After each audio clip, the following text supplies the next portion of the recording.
incendios en Quintero y Puchuncaví. Para eso nos acompaña Manuel Leiva. Como les decía, ya estábamos conversando fuera de cámara respecto de este tema. Él es académico del Departamento de Química de la Facultad de Ciencias de la Universidad de Chile y nos acompaña justamente para discutir este tema y lo que está ocurriendo en la quinta región. Muchas gracias, Manuel, por estar con nosotros. Gracias. Buenos días. Gracias por la invitación. Buenos días. A ver, lo veíamos recién en la nota, lo hemos estado viendo en el último fin de semana, en las últimas semanas, en el último mes. Estos episodios de contaminación que llevan a que, lo conversábamos, los distintos olores, las distintas toxicidades lleven a que veíamos distintos niños de distintas edades, pero en general adolescentes lleguen a los servicios de urgencia con problemáticas y sintomatología que parece común. Finalmente, ¿qué es lo que produce este dióxido de azufre, por ejemplo? Bueno, el dióxido de azufre viene de los procesos de fundición. En el caso de Ventana, de la zona, digamos, de Puchuncaví, está la fundición de ventanas y ese puede ser una gran fuente de SO2. Ahora, hay que entender que el tema de los olores y la toxicidad no necesariamente están relacionadas.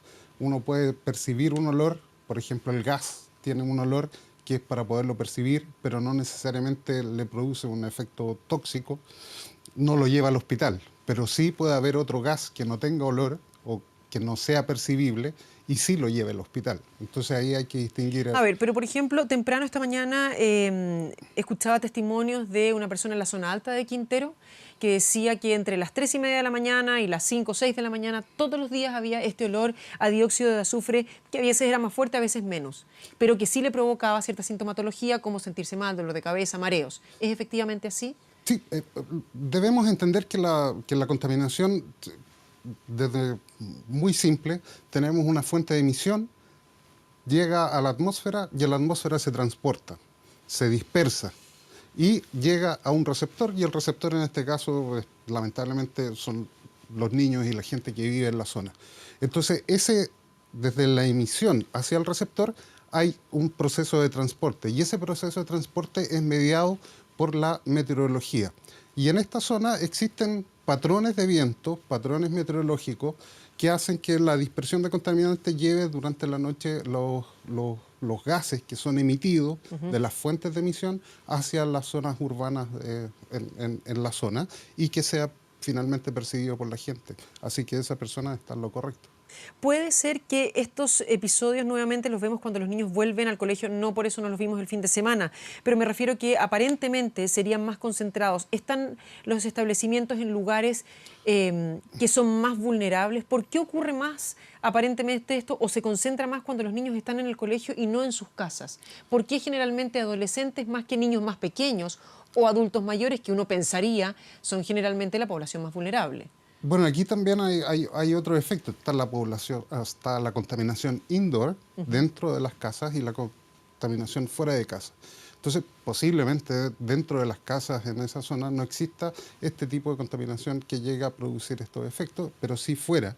Y las zonas en el traslado y las zonas donde puedan estar localizadas las escuelas, los colegios, sean zonas donde este transporte de contaminantes por el patrón de vientos y meteorológicos los lleve hacia la zona y finalmente los niños estén más expuestos de lo normal cuando se encuentran en el colegio.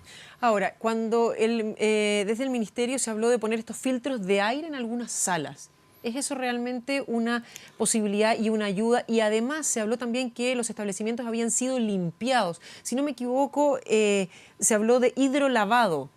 ¿Es eso lo que ayuda a eliminar estos contaminantes? Hay un contaminante grueso que es un polvo que se puede incorporar en superficie y en paredes, y el hidrolavado puede ser una solución, pero, o sea, puede ser una ayuda al problema, pero no una solución. Ahora, el día de ayer también estuvimos viendo con algunos colegas las estaciones de monitoreo que fueron traspasadas por las distintas empresas al Ministerio de Medio Ambiente, y ahí también vemos una disparidad de tipos de mediciones. No todas las estaciones de monitoreo tienen las mismas mediciones, no todas tienen el mismo tiempo de medición. Entonces ahí también hay un trabajo que hacer respecto de dónde instalar las estaciones de monitoreo para que sea adecuado y en los colegios tener unos sistemas de alerta temprana. Hoy día existe la tecnología para diseñar sistemas de alerta temprana con monitoreos de bajo costo, donde se puede hacer una red extensiva a toda la zona y donde pueda la comunidad informarse previamente y informar y generar alertas a la autoridad para ser preventivo más que reactivo la respuesta. ¿Cuántas estaciones de monitoreo existen hoy?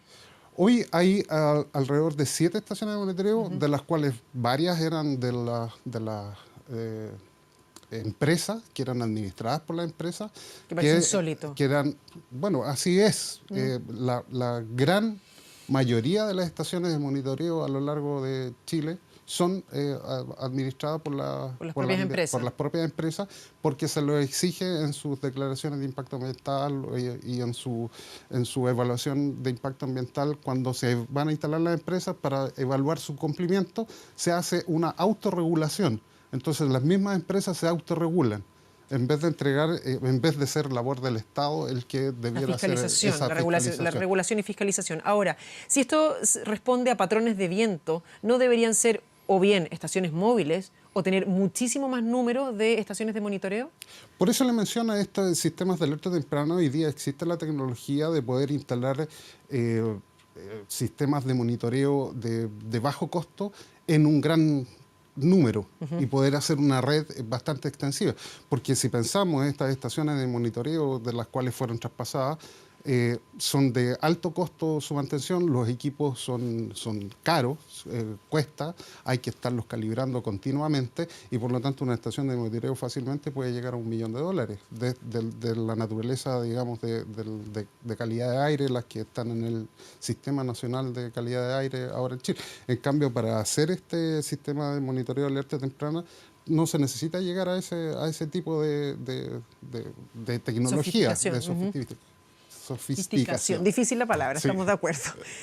Ahora, cuando hablamos de que esta zona de sacrificio, que está absolutamente colapsada ambientalmente, ¿es solo producto de estas últimas emisiones o puede haber residuos que lleven años, décadas, de las últimas 50 décadas, que se han ido acumulando y por lo tanto están siempre presentes? O sea, hay que distinguir, hay líneas bases donde, por ejemplo, en la zona norte hay una línea base que dice que hay arsénico que está en los minerales del suelo de forma natural. En esta zona no, en esta zona tenemos 50 o 60 años de empresas que han estado emitiendo gases y contaminantes a la atmósfera y esos gases y contaminantes se han ido depositando en el suelo. Nosotros hemos ido a hacer algunas visitas en algunos sectores en la greda y hemos tomado suelo y hemos encontrado metales pesados que pueden resultar dañinos a la salud de las personas, níquel, vanadio, que pueden producir daño. Entonces, pero eso es una acumulación en el tiempo y estamos hablando de 50 años.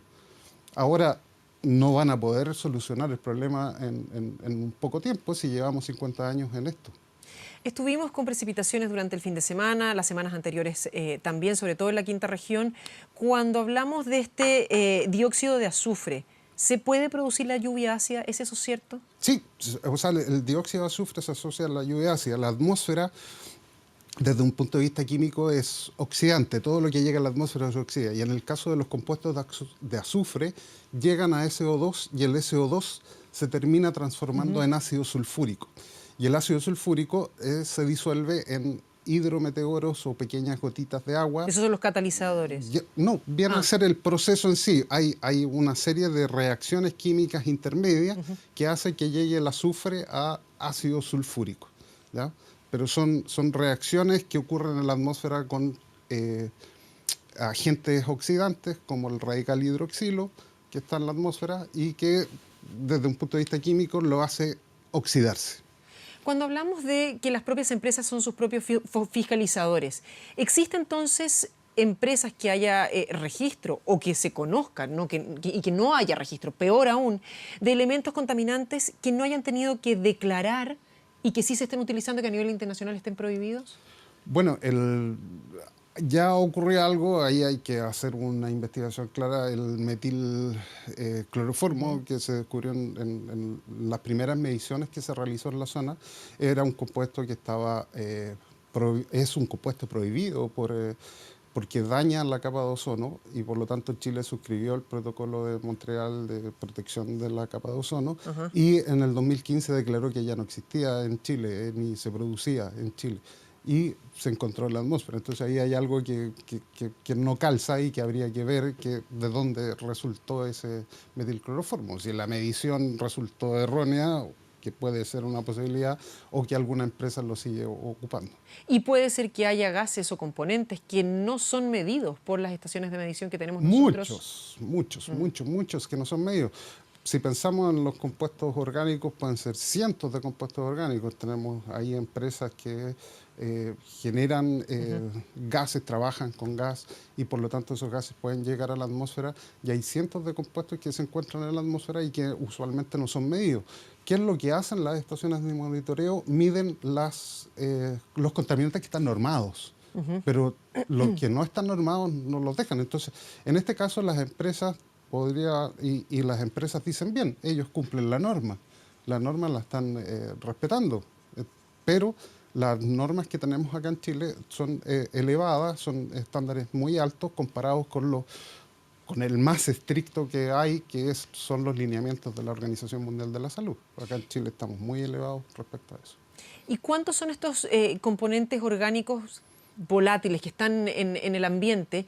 ¿Cuánto pueden durar en el ambiente una vez que fueron emitidos? Bueno, eso depende de la naturaleza química del compuesto, del componente. Hay algunos que pueden durar desde, por ejemplo, los clorofluorocarbonos, el metilcloroformo, puede durar décadas en la atmósfera, pero hay otros como que son radicales libres o el benceno, toluenos y silenos que van entre horas hasta días en la atmósfera.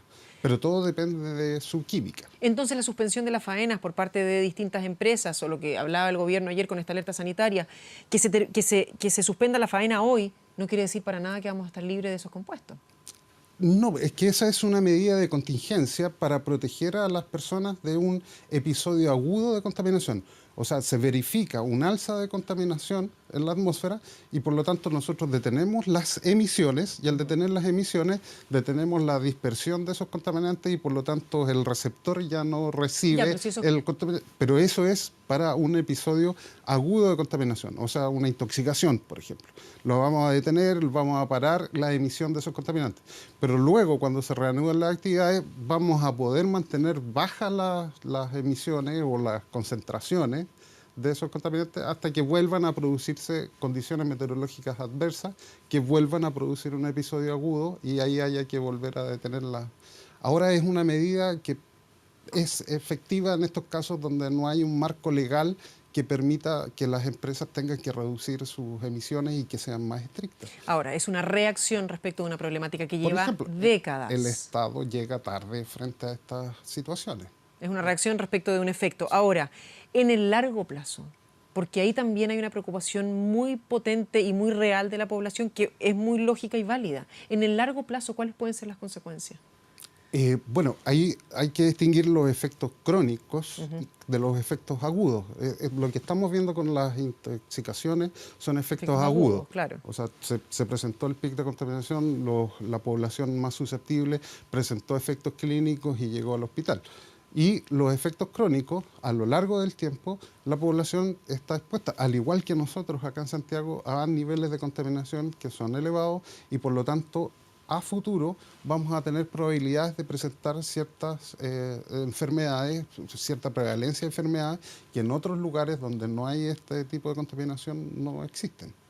Ahora, grupos que veíamos marchar durante el fin de semana hablan de que se cierren todas las industrias, como dice la canción, que se vayan de este lugar. ¿Qué posibilidades reales tenemos de aquello? Porque de alguna u otra forma, sí, la zona de sacrificio realmente está saturada y vemos constantemente estos episodios y no es justo.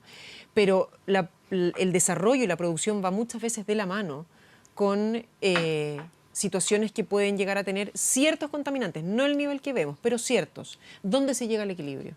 Primero, terrible que tengamos que hablar de zonas de sacrificio. Absolutamente. O sea, es algo espantoso en el país, digamos, en forma general. Ahora, ¿qué es lo que hay que conciliar aquí?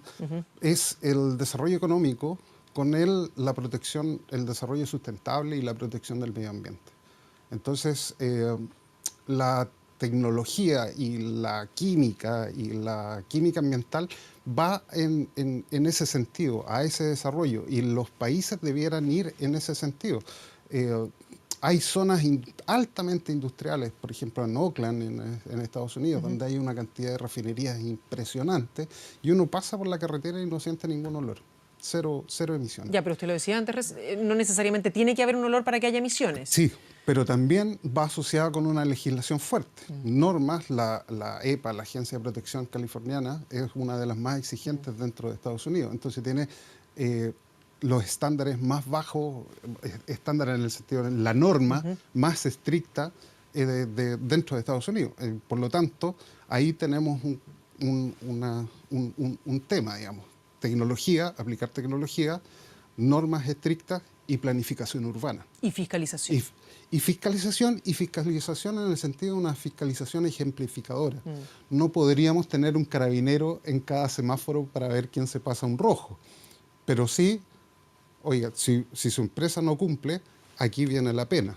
Una pena que sea efectiva y que no sea solo una civil, sino penal. Entonces, que no pasemos solo de ok, aquí está el dinero y pago lo que para resarcir el daño, sino que pago con cárcel para resarcir el daño también. Absolutamente. Manuel Leiva, muchísimas gracias por venir a conversar con nosotros. Muy Gracias interesante. a ustedes por la invitación. Muy buenos días.